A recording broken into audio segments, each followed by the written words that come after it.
नमस्कार दोस्तों, आज हम बात करेंगे एक ऐसे शख्स की जिसने अपनी दबंगई और दिलेरी से पूरे मुंबई शहर में दहशत फैला दी थी। जी हाँ, हम बात कर रहे हैं मन्या सुरभि की। चैनल पर न्यू हो तो प्लीज सब्सक्राइब कर दो। जस्ट 1 सेकंड लगता है, तो चलो वीडियो शुरू करते हैं। मन्या सुरभि एक ऐसा नाम है जो 80 के दशक में मुंबई अंडरवर्ल्ड में बहुत तेजी से गूंजा। एक पढ़ा लिखा नौजवान, एक बहुत ब्राइट स्टूडेंट, लेकिन जो हालात के चलते अंडरवर्ल्ड की दुनिया में आया और एक खूंखार गैंगस्टर की तरह जाना गया। मन्या सुरभि का असली नाम मनोहर अर्जुन सुरभि था। वो एक बहुत होनहार छात्र था, पढ़ाई में बहुत ज्यादा होशियार था और कॉलेज में 73% से ग्रेजुएशन किया था। लेकिन उसका भाई भार्गव सुरभि थोड़ा गुंडाई, मारपीट, हफ्ता वसूली वगैरह में रहता था। तो एक बार कुछ लोगों ने उसके भाई के ऊपर अटैक कर दिया था, जिसकी वजह से मन्या को न चाहते हुए भी अपने भाई की जान बचानी पड़ी।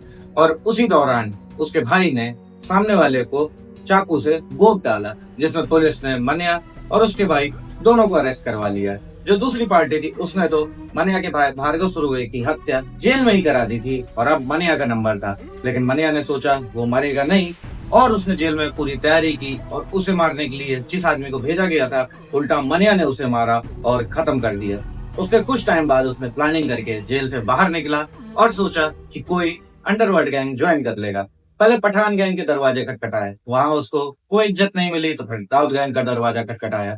दाऊद गैंग से भी उसे दुत्कार के भगा दिया गया। तो उसे लगा कि अब किसी गैंग को ज्वाइन नहीं करना, खुद का गैंग बनाऊंगा। तो जेल में उसके जो 3-4 साथी थे और कुछ कॉलेज के पुराने दोस्त, उन सबको मिला के उसने 7 से 8 लोगों की एक गैंग बनाई और शहर के अंडरवर्ल्ड डॉन को चुनौती देने लगा। उस समय के सबसे दबदबा रखने वाले डी कंपनी के प्रमुख दाऊद इब्राहिम तक को इसने चुनौती दी और दाऊद इब्राहिम के बड़े भाई शाबिर इब्राहिम का कत्ल भी किया। मन्या ने बहुत सारे बैंक लूटे, कारें लूटी, चोरी डकैती की और बहुत सारा पैसा भी इकट्ठा कर लिया था, जिससे उसने बहुत सारे हथियार खरीदे और अपनी छोटी सी टीम को पूरी ट्रेनिंग दी। पठान गैंग से उसने 15 लाख रुपए में दाऊद के बड़े भाई की सुपारी उठाई थी और उसको बहुत बेरहमी से मारा था और दाऊद की डोंगरी में घुसकर उसको चैलेंज भी किया था, क्योंकि वो सोच रहा था कि दोनों भाई को एक साथ खत्म कर दे। लेकिन ऐसा नहीं हुआ। इस घटना के बाद मुंबई अंडरवर्ल्ड एकदम बदल गया। जो मुंबई अंडरवर्ल्ड में पहले थोड़ा बहुत मारपीट खूंखार था, वो खून खराबा और ज्यादा बढ़ गया। मुंबई अंडरवर्ल्ड ने एक अलग मोड़ ले लिया। दाऊद ने वहां से इंडिया छोड़ दिया और वो दुबई में बैठकर इंडिया को कंट्रोल करने लगा। मन्या सुरभि का एनकाउंटर निकला और 1982 में वटाला कॉलेज में उसका एनकाउंटर हुआ। मन्या का एनकाउंटर इंडियन पुलिस का पहला एनकाउंटर था, इसलिए उसे हमेशा याद रखा जाता है।